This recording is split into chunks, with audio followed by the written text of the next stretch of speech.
మహాపరిశుద్ధుడు, మహాగణుడు, సర్వోన్నతుడు, సర్వశక్తిమంతుడైన దేవాతి దేవునికి మొదటగా నా యొక్క స్తుతులు, స్తోత్రములు, కృతజ్ఞతలు మా ప్రభు అయినటువంటి యేసుక్రీస్తు ద్వారా తెలియచేసుకుంటున్నాను.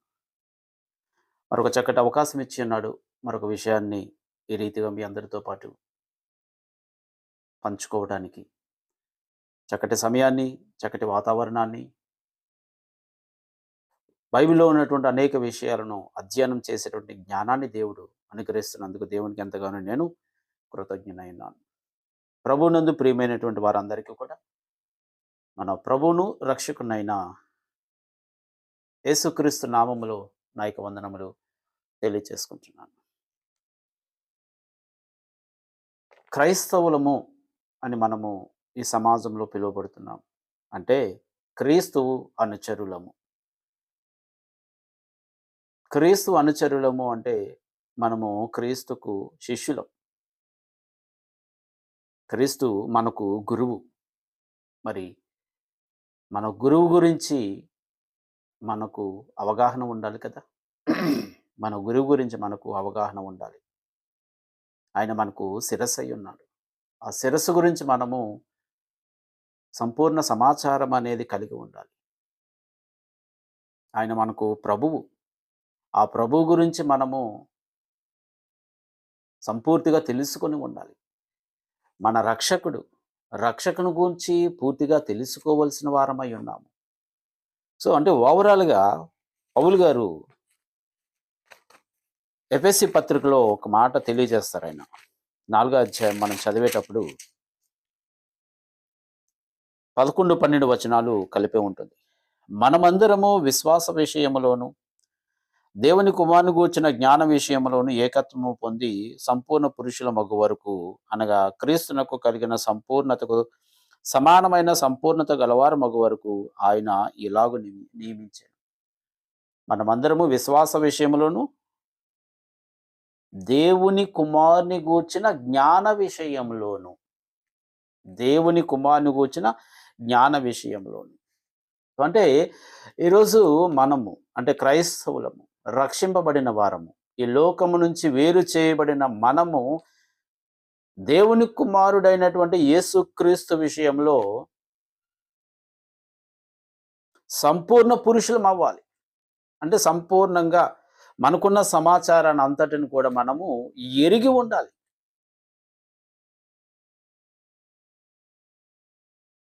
మనకున్నటువంటి సమాచారం అంతా ఏదైతే గ్రంథంలో మనకి ఇవ్వబడ్డాదో దాని అంతటిని కూడా మనము సమకూర్చి, సేకరించి దాని మీద అధ్యయనం చేస్తూ ఉండాలి నిరంతరం కూడా. నేను ఎన్నో వీడియోలు చేశాను యేసుక్రీస్తు దేవుని కుమారుడు అని చెప్పడానికి, దేవుడు ఒక్కడే అని చెప్పడానికి కూడా ఎన్నో వీడియోలు చేశాను.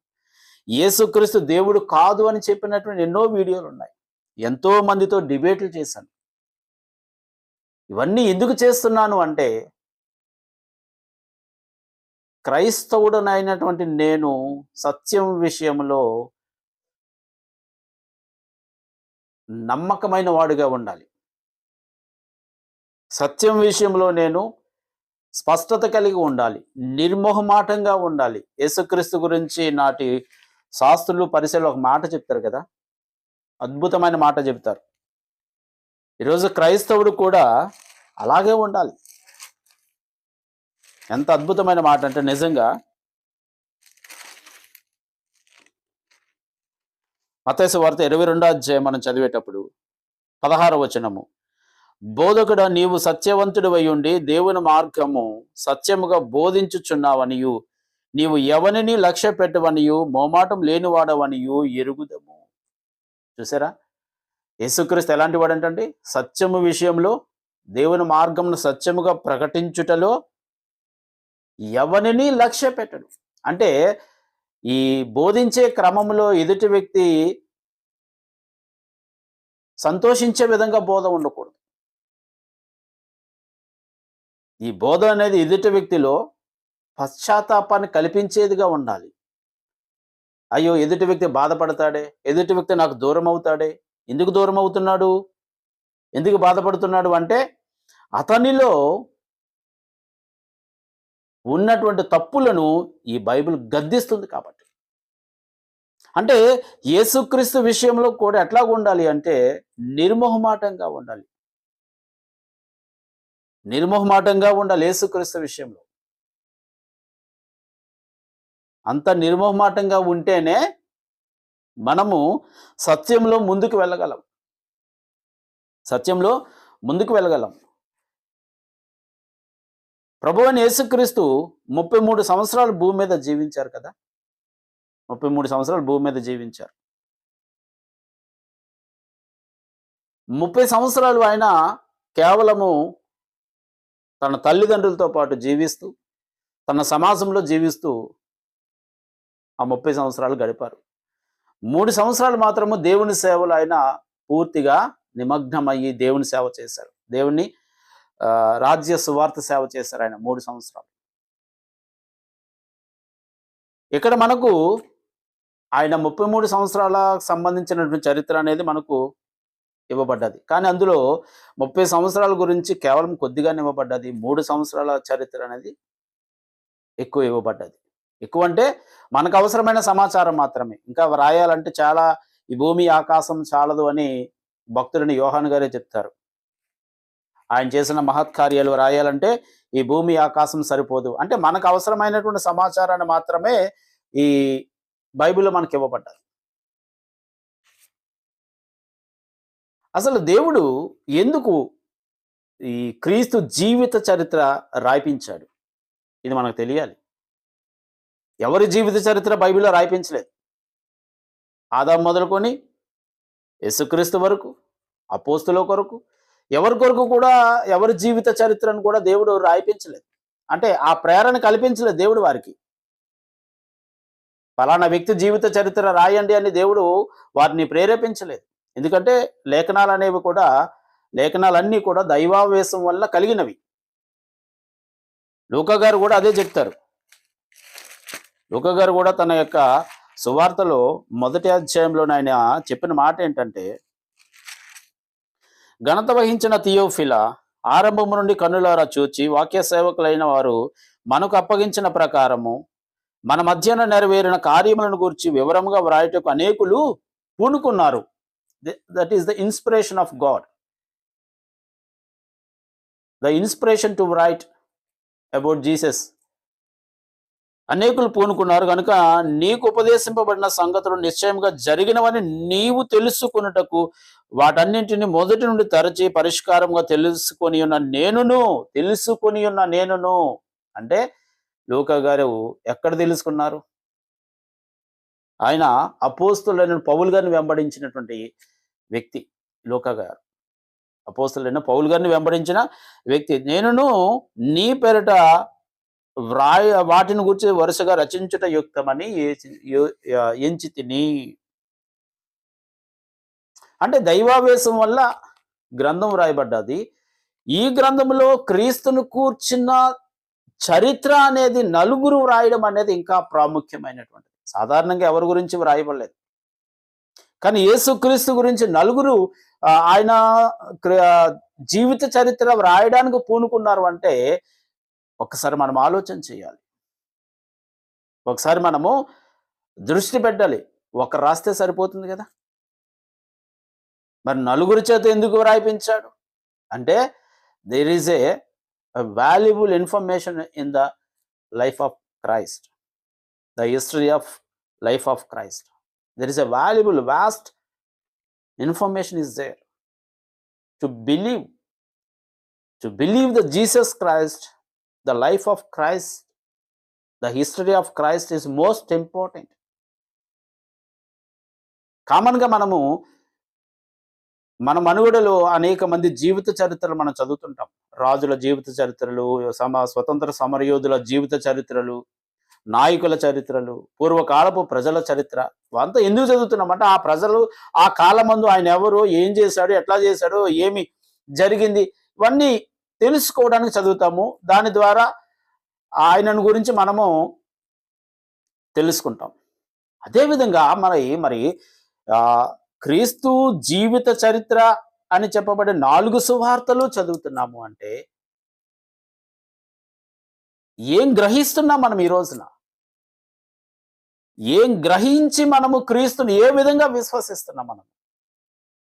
మన విశ్వాసం అనేది సంపూర్ణమైనది కాకపోతే, మన విశ్వాసం అనేది సంపూర్ణమైనది కాకపోతే ప్రభువును చూచుట అసాధ్యము. హెబ్రీ పత్రిక 11 అధ్యాయంలో ఉంటుంది కదా. హెబ్రీ పత్రిక 11 అధ్యాయము, క్షమించండి, 11 అధ్యాయం 6వ వచనం, విశ్వాసం లేకుండా దేవునికి ఇష్టుడై ఉండుట అసాధ్యం. విశ్వాసం లేకుండా దేవునికి ఇష్టడై ఉండుట అసాధ్యం. మరి మనకున్న విశ్వాసం అనేది ఒక వ్యర్థమైన విశ్వాసం అయితే ఎట్లా మనం దేవునికి ఇష్టలుగా ఉండగలము? మనకున్న విశ్వాసం అనేది లేఖనానుసారమైనది కాకపోతే ఎట్లా మనం దేవునికి ప్రియమైన వారముగా ఉండగలము? విశ్వాసం అనేది చాలా ప్రాముఖ్యమైనది కదా. విశ్వాసం అనేది అత్యంత ప్రాముఖ్యమైనటువంటి అసెట్ ఒక క్రైస్తవునికి, చాలా ప్రాముఖ్యమైనటువంటిది. ఆ విశ్వాసం లేకుండా అంతం వరకు విశ్వాసం కలిగి ఉండుడి అనే మాట ఎందుకు మనకు బైబిల్లో ఉంది? ఆ విశ్వాసానికి ఎందుకు బైబిల్ అంత ప్రాముఖ్యతనిచ్చింది అంటే, ఆ విశ్వాసం అనేది ఖచ్చితంగా మనము కలిగి ఉండాలి, అది కూడా సంపూర్ణంగా. యేసుక్రీస్తు గురించి ఎందుకు ఆయన ఆ జీవిత చరిత్ర వ్రాయడానికి వారికి ఆ ప్రేరణ ఇచ్చాడు అంటే, యేసుక్రీస్తు ఎవరు అనేది తెలుసుకోవడానికి, యేసుక్రీస్తు తండ్రిని బయలుపరిచేటువంటి బాధ్యత అనేది ఆయనకి ఉంది కనుక దానిని తెలియపరచడానికి, ఎక్కడి నుండి వచ్చాడు అనేది తెలియపరచడానికి, ఆయన ఎవరు అనేది తెలియపరచడానికి, ఆయన ఎవరు పని మీద వచ్చాడు అనేది తెలియపరచడానికి, ఇవన్నీ కూడా ఆ చరిత్రలో పొందుపరచబడ్డాయి. సో కనుకనే 4 సువార్తలు వ్రాయడం అనేది జరిగింది. అందులో 2 అపోస్తులు, 2 మొదటి శతాబ్దపు క్రైస్తవులు. 2 అపోస్తులు, యేసుక్రీస్తుని వెంబడించినటువంటి అపోస్తులు 2, మత్తాయి, యోహాను గారు యేసుక్రీస్తుని వెంబడించారు.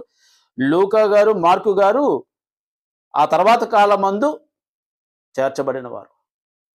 కానీ 4 కూడా వ్రాసినటువంటి ఈ సువార్తలు ఏముంది? ఈరోజు మనం ఈ 4 సువార్తలు చదివి, ఈ జీవిత చరిత్ర చదివి మనం ఏం తెలుసుకున్నాము? ఎట్లా విశ్వసిస్తున్నాము? ఏమని విశ్వసిస్తున్నాము యేసుక్రీస్తును? ఏదైనా ఒక జీవిత చరిత్ర మనం చదువుతున్నాము అంటే ఖచ్చితంగా ఆయన ఏమిటి అనేది మనకు అర్థమవుతుంది.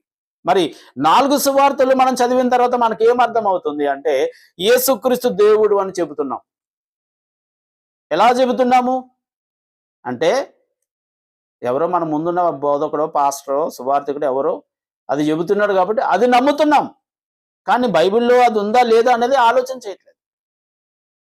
4 సువార్తలు చదివేటువంటి మనకు యేసుక్రీస్తు ఎవరు అనేది మనకు అర్థం కాకపోతే మరి ఆయన జీవిత చరిత్ర చదివి మనము ఏం తెలుసుకుంటున్నాము? ఏం తెలుసుకుంటున్నాము? కేవలము ఒక మనిషి చెప్పిన దానికి మనం ప్రాధాన్యతనిస్తున్నామా, లేకపోతే గ్రంథంలో ఉన్న వాటిని ఆలోచన చేసి మనము ఆ మనిషి చెప్పిన దాన్ని విశ్వసిస్తున్నామా? బైబిల్లో యేసుక్రీస్తు గురించి దేవుని కుమారుడు అనేటువంటి మాట ప్రతి పుస్తకంలో కూడా మనకు కనబడుతుంది. దేవుని కుమారుడు అనేటువంటి మాట, కుమారుడు అని కానీ, దేవుని కుమారుడు అని కానీ ఖచ్చితంగా ప్రతి పుస్తకంలో, అంటే 27 పుస్తకాలలో ఉంటుంది. సుమారు 100-150 సార్లు దేవుని కుమారుడు అనే మాట వ్రాయబడ్డది. 27 పుస్తకాలు. ఎన్నిసార్లు అండి? 100, 150, 200 మధ్యలో ఉంటుంది. అన్నిసార్లు దేవుని కుమారుడు అని వ్రాయబడ్డది అంటే మరి మనం ఎందుకు ఆ రీతిగా విశ్వసించలేకపోతున్నాం ఈ రోజున? ఏదో 1 సారో 2 సార్లు రాసి వదిలేశారు అనుకోండి, లేకపోతే ఒక 10 సార్లు రాసి వదిలేశారు అనుకోండి, అది వేరే విషయం. కానీ మెజారిటీ అనేది ఒకటి ఉంది కదా. మెజారిటీ అనే దాన్ని మనం పక్కన పెడుతున్నాము. ఏదో ఒక సందర్భాన్ని బట్టి, లేకపోతే ప్రవచనాన్ని బట్టి, లేకపోతే ఒక రాజును హెచ్చించేటువంటి క్రమంలో వాడబడిన దాన్ని బట్టి యేసుక్రీస్తు దేవుడు అని అంటున్నాం తప్ప కానీ అంతకంటే 100 రెట్లు యేసుక్రీస్తు దేవుని కుమారుడు అని వ్రాసినటువంటి లేఖనాలను మాత్రం మనం విశ్వసించలేకపోతున్నాం.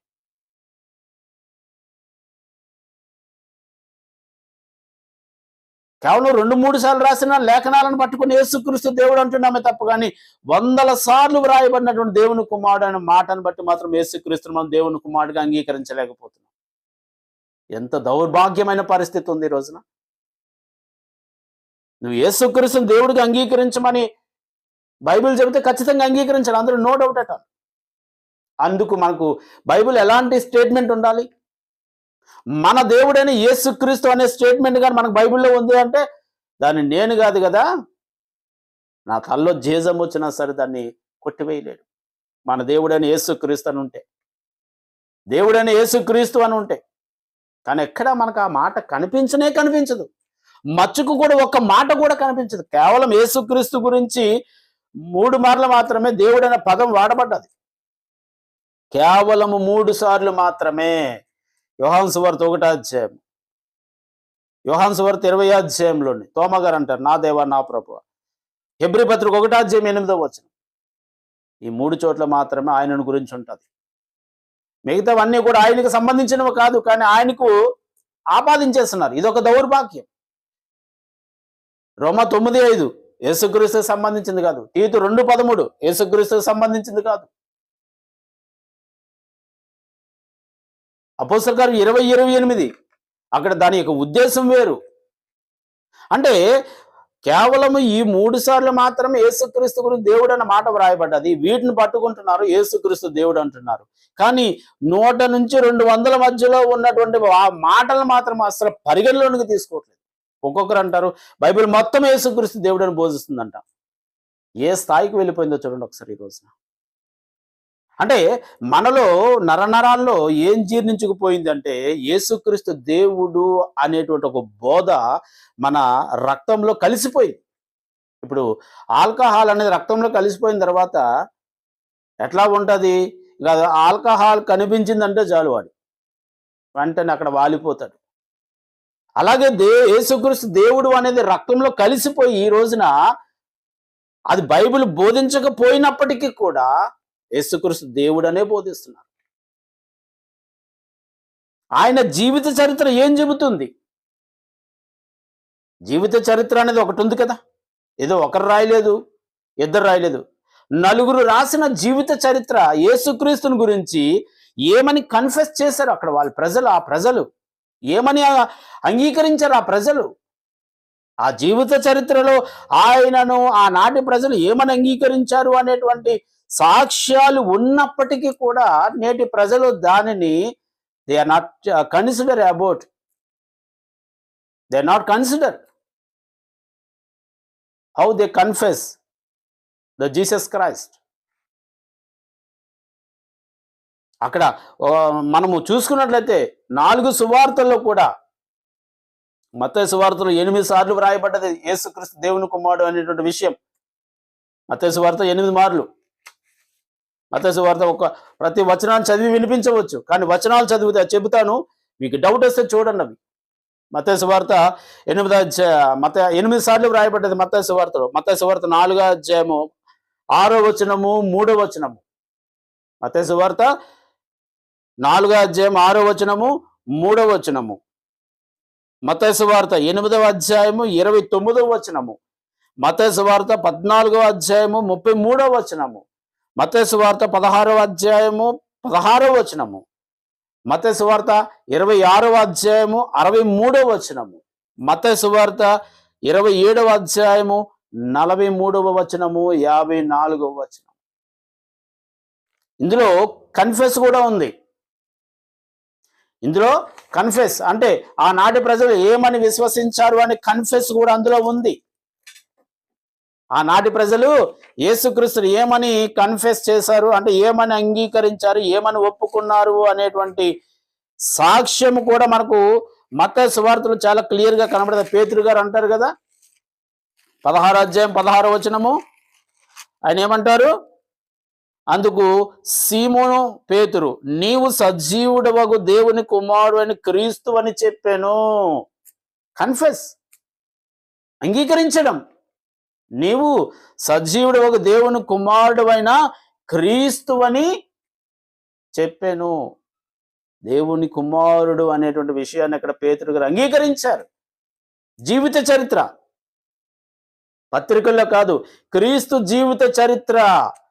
ఈ చరిత్రలో యేసుక్రీస్తును కన్ఫెస్ చేసినటువంటి స్టేట్మెంట్లు కూడా ఉన్నాయి. కానీ ఎక్కడ కూడా యేసుక్రీస్తు నీవు దేవుడవు అని చెప్పిన ఒక్క మాట కూడా బైబిల్లో మనకు కనిపించదు.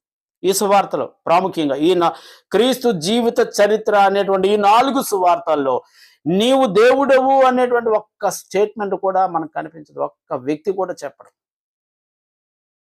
తీసుకొస్తే తోమాని తీసుకొస్తారు, నా దేవా నా ప్రభువా అనేటువంటి ఒక మాట. అక్కడ తోమా గారు చెప్పిన ఉద్దేశం చూడట్లే. అంటే ఇక్కడ ఏంటంటే సమస్య ఏంటంటే, సమస్య వచ్చినప్పుడు ఆ సమస్య ఏమిటి అని చూడరు కొందరు. అడ్డదిడ్డంగా మాట్లాడటమే ప్రయత్నం చేస్తుంటారు కొందరు కుహాన మేధావులు ఉంటారు కదా. వీళ్ళ యొక్క పని ఏంటంటే అక్కడ పరిస్థితి ఏంటి, సమస్య ఏంటి ఇది చూడరు, నోటుకొచ్చిందలా మాట్లాడమే చేస్తుంటారు.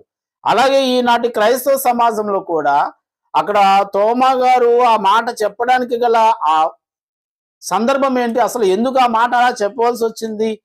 అంతకుముందు కూడా మరి ఆయన అపోస్తులు అందరికీ కనిపించాడు కదా, మరి వారెవరు కూడా ఎందుకు నా దేవా నా ప్రభువా చెప్పలేదు? కేవలం తోమా గారు ఎందుకు చెప్పారు?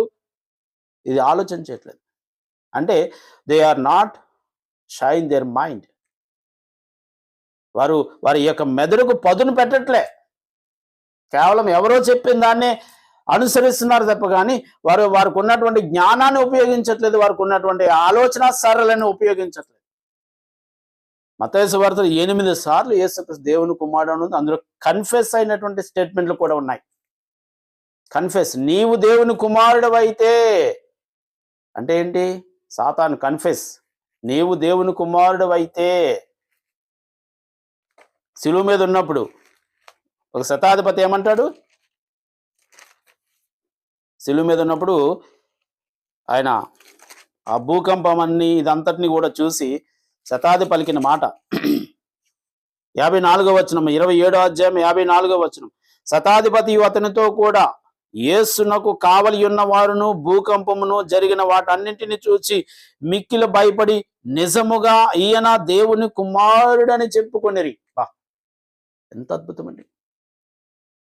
యేసుక్రీస్తు జీవిత చరిత్ర అండి. జీవిత చరిత్ర అంటే ఒకరి జీవిత చరిత్రలో ఉన్నటువంటి వాస్తవాలను ఎలాగైతే మనం అంగీకరిస్తున్నామో, యేసుక్రీస్తు జీవిత చరిత్రలో కూడా ఉన్న వాస్తవాన్ని we should understand, we should confess, we should accept. Mark సువార్తలో కూడా 5 సార్లు వ్రాయబడ్డది దేవుని కుమారుడు అనేటువంటి విషయం. 5 సార్లు మార్కు సువార్త 1వ అధ్యాయం 1వ వచనం, 3వ అధ్యాయము 11వ వచనము, 5వ అధ్యాయము 7వ వచనము, 14వ అధ్యాయము 61వ వచనము, 15:39 యేసుక్రీస్తు దేవుని కుమారుడు అని చెప్పేటువంటి వచనాలు. మార్కు సువార్త ఇది కూడా చరిత్ర, క్రీస్తు జీవిత చరిత్ర. ఆ జీవిత చరిత్రలో 5 సార్లు వాడబడింది యేసుక్రీస్తు దేవుని కుమారుడు అని. మా లూకా సువార్తలో 8 సార్లు వాడబడ్డది. లూకా సువార్తలో 8 సార్లు వాడబడ్డది. లూకా 1వ అధ్యాయము 32వ వచనము, 35వ వచనము, లూకా సువార్త 4వ అధ్యాయము 3వ వచనము, 9వ వచనము, 41వ వచనము, లూకా సువార్త 22వ అధ్యాయము 70వ వచనము. అంటే క్రీస్తు జీవిత చరిత్రలో క్రీస్తు ఎవరు అని చెప్పేటువంటి వచనాలు అనేవి బైబిల్లో మనకు ఆ యొక్క 4 సువార్తల్లో చాలా క్లియర్గా ఉన్నాయి. అబ్బే ఇంకా నేను విశ్వసించను, నాకు నచ్చినట్టుగానే నేను విశ్వసిస్తాను అంటే నీ విశ్వాసము నిన్ను దేవుని యొద్దకు చేర్చదు. నీ విశ్వాసము నిన్ను దేవుని యొద్దకు చేర్చదు. ఎందుకంటే నీ విశ్వాసము లేఖనానుసారమైన విశ్వాసము కాదు, నీ సొంత విశ్వాసం. అది ఎవరో చెప్పిన మాటలను బట్టి నువ్వు నమ్ముతున్నావు తప్ప కానీ అవి లేఖనానుసారము కాదా అనేది ఆలోచన చేయకుండా ముందుకు వెళ్ళిపోతున్నావు. యోహాను సువార్తలో సుమారు 6 సార్లు వ్రాయబడ్డది యేసుక్రీస్తు దేవుని కుమారుడు. యోహాను సువార్త యొక్క ఉద్దేశం ఏంటి? యేసుక్రీస్తు దేవుని కుమారుడని నిరూపణ చేసింది. యోహాను సువార్త 20వ అధ్యాయము 31వ వచనం, యేసు దేవుని కుమారుడు నమ్మి ఆయన యందు జీవం ఉన్నదని విశ్వసించినట్లు ఇవి వ్రాయబడి ఉన్నవని అని యోహాన్ గారు క్లియర్ గా మాట్లాడతారు. ద కన్ఫెస్ ఆఫ్ యోహాన్ గారు నమ్మారు కనుకనే అక్కడ ఆ స్టేట్మెంట్ అనేది ఇచ్చారు. మార్త అంటది, నీవు లోకమునకు రావాల్సిన దేవుని కుమారుడు అని నేను ఎరుగుతును. నీవు లోకమునకు రావాల్సిన దేవుని కుమారుడు అని నేను ఎరుగుతును అంటది మార్త. ఎంత అద్భుతంగా వాళ్ళు ఒప్పుకోలు కనబడుతుందని మనకు ఆ సువార్తల్లో. ఆ జీవిత చరిత్ర చదువుతుంటే మనకు అర్థం కావట్లేదా? Yes, he is the son of God. We should believe him as a son of God, not as God. We should believe him as a son of God. ఒక దేవుని కుమారుడుగా మనం విశ్వసించాలి అనేటువంటి ఒక సత్యాన్ని why we are not accepting? Why? What is the reason? నువ్వు దేవుని కుమారుడిగా అంగీకరించకపోతే నీకు వచ్చే నష్టం ఏంటి? దేవుడికి అంగీకరిస్తే నీకు వచ్చే లాభం ఏంటి? నువ్వు దేవుడిగా అంగీకరిస్తున్నావంటే you are denying the father of God, the father. You are denying యేసుక్రీస్తు. నువ్వు దేవునికి అంగీకరిస్తున్నావు అంటే దాని అర్థం ఏంటి? దేవుడు ఒక్కడే అనేటువంటి సత్యాన్ని నువ్వేం చేస్తున్నావు? డినై చేస్తున్నావు, విస్మరిస్తున్నావు, తిరస్కరిస్తున్నావు, దాన్ని పక్కకు నెట్టేస్తున్నావు. దేవుడు ఒక్కడే అనేటువంటి సత్యాన్ని ఎప్పుడైతే యేసుక్రీస్తును దేవునికి అంగీకరిస్తున్నావు, యేసుక్రీస్తును దేవుని కుమారుడిగా అంగీకరించావనుకో, yes, you are accepting there is one God, only one God. దేవుడు ఒక్కడే అని నువ్వు విశ్వసిస్తున్నావు కాబట్టి యేసుక్రీస్తును దేవుని కుమారుడుగా నువ్వు విశ్వసిస్తున్నావు. అది నీ విశ్వాసం అట్లాగా ఉండాలి. మొదటి యోహాను పత్రిక 4వ అధ్యాయంలో ఉంటది కదండి, 15వ వచనము, యేసు దేవుని కుమారుడని ఎవడు ఒప్పుకొనునో, కన్ఫెస్ ఆఫ్ ద పీపుల్. మనుషుల యొక్క ఒప్పుకోలు ఎలా ఉండాలో ఇక్కడ మాట్లాడుతున్నాడు యోహాను గారు. యేసు దేవుని కుమారుడని ఎవడు ఒప్పుకొనునో వానిలో దేవుడు నిలచియుండును, వాడు దేవుని యందు నిలచియుండును. చాలు కదండి మాట. నువ్వు యేసుక్రీస్తును దేవుని కుమారుడుగా విశ్వసిస్తే, ఒప్పుకుంటే నీలో దేవుడు ఉన్నాడంట. ఇప్పుడు నిన్ను ప్రశ్న వేసుకోవాలి. నేను యేసుక్రీస్తును దేవుని కుమారుడుగా ఒప్పుకుంటున్నానా, దేవుడిగా ఒప్పుకుంటున్నానా? నువ్వు దేవుడిగా ఒప్పుకుంటే నీలో దేవుడు లేనట్టు. ఎందుకంటే ఆయన దేవుని కుమారుడుగా ఒప్పుకుంటేనే దేవుడు ఉంటాడు, దేవుడు నిలిచి ఉంటాడు అని మనకు వాక్యం చెబుతుంది. అందుకు భిన్నంగా ఒప్పుకుంటే దేవుడు ఎట్లా ఉంటాడు? ఇంకా నా ఇంట్లో ఎవరైనా నా బంధువు ఉండాలి అంటే నాకు నచ్చినట్టుగా ఉంటేనే అతను నా ఇంట్లో ఉంటాడు. అతనికి అవసరమైన దానిని నేను సమకూరుస్తాను. ఇప్పుడు నా బిడ్డలు ఉన్నారు, వారు నేను చెప్పినట్టుగా చేస్తే వారికి కావాల్సిన దాన్ని నేను ఇస్తాను. అలాగే దేవుడు చెప్పినట్టుగా నువ్వు యేసుక్రీస్తుని అంగీకరిస్తే దేవుడు నీలో ఉంటాడే తప్ప, కానీ నీకు నచ్చినట్టుగా అంగీకరిస్తే దేవుడు నీలో ఎలా ఉంటాడు? ఉండే ప్రసక్తే లేదు కదా. God cannot stay in you because you are not believe Jesus is the son of God. క్రైస్తవ సమాజంలో ఇప్పుడు అదే ఉంది. యేసుక్రీస్తుని దేవుని కుమారుడిగా అంగీకరించేటువంటి క్రైస్తవ సమాజం చాలా తక్కువ. దేవుడిగా అంగీకరించే సమాజమే ఎక్కువగా ఉంది. కారణం ఏంటంటే అబద్ధానికి అంత ఆకర్షణీయత అనేది ఉంటుంది. ఒక అబద్ధానికి ఎంత ఆకర్షణ అంటే మనిషిని ఇట్టే ఆకర్షిస్తుంది.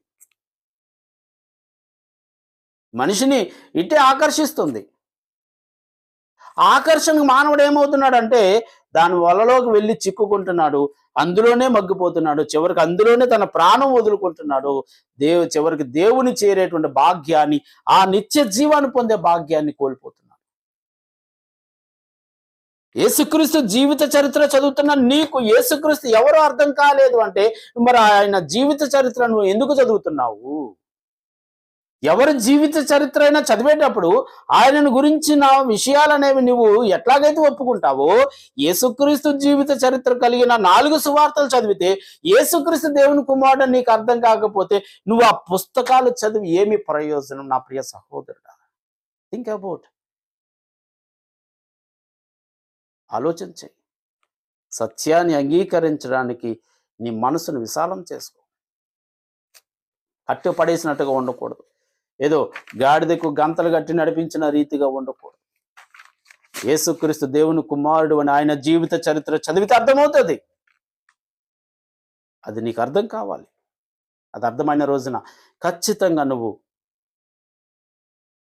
నిలబడగలిగేటువంటి పరిస్థితి ఉంటుంది.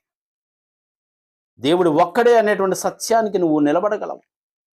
యేసుక్రీస్తు విషయంలో నిర్మోహమాటంగా ఉంటావు. ఎవరిని కూడా లెక్క చేసే పరిస్థితి ఉండదు. ఎప్పుడైతే యేసుక్రీస్తును దేవుని కుమారుడుగా నువ్వు ఒప్పుకుంటావు, ఎప్పుడైతే యేసుక్రీస్తును ప్రభువుగా ఒప్పుకుంటావు, అలా కాకుండా మానవ కల్పిత బోధలతో యేసుక్రీస్తును నీకు నచ్చినట్టుగా అంగీకరిస్తే you will lose the eternal life. Surely, assuredly, you will lose the eternal life which God promised to the people. ఈ విషయం మనం అందరం గుర్తుపెట్టుకోవాలి. యేసుక్రీస్తు దేవుని కుమారుడు అనేటువంటి కన్ఫెస్ అనేది మనకు ఉండాలి. దేవుడు ఒక్కడే ఆయన తండ్రి, మనకు దేవుడు ఒక్కడే ఆయన తండ్రి, మనకు ప్రభువు ఒక్కడే ఆయన యేసుక్రీస్తు. ఈ కన్ఫెస్ అనేది మనకు కావాలి. యేసుక్రీస్తు దేవుని కుమారుడని విశ్వసించాలి. నపుంసకుడు బాప్తిసం తీసుకునేటప్పుడు అదే కదా, యేసుక్రీస్తు దేవుని కుమారుడని విశ్వసించుచున్నానని నపుంసకుడు ఫిలిప్పితో చెప్పడాన్ని బట్టే నపుంసకునికి ఫిలిప్పు బాప్తిసం ఇచ్చాడు. దేవుడని విశ్వసిస్తే ఇవ్వలేదు. కానీ ఈరోజు నువ్వేం చేస్తున్నావు? దేవుడని విశ్వసిస్తేనే బాప్తిసం ఇస్తున్నావు అంటే you are totally against to the Bible.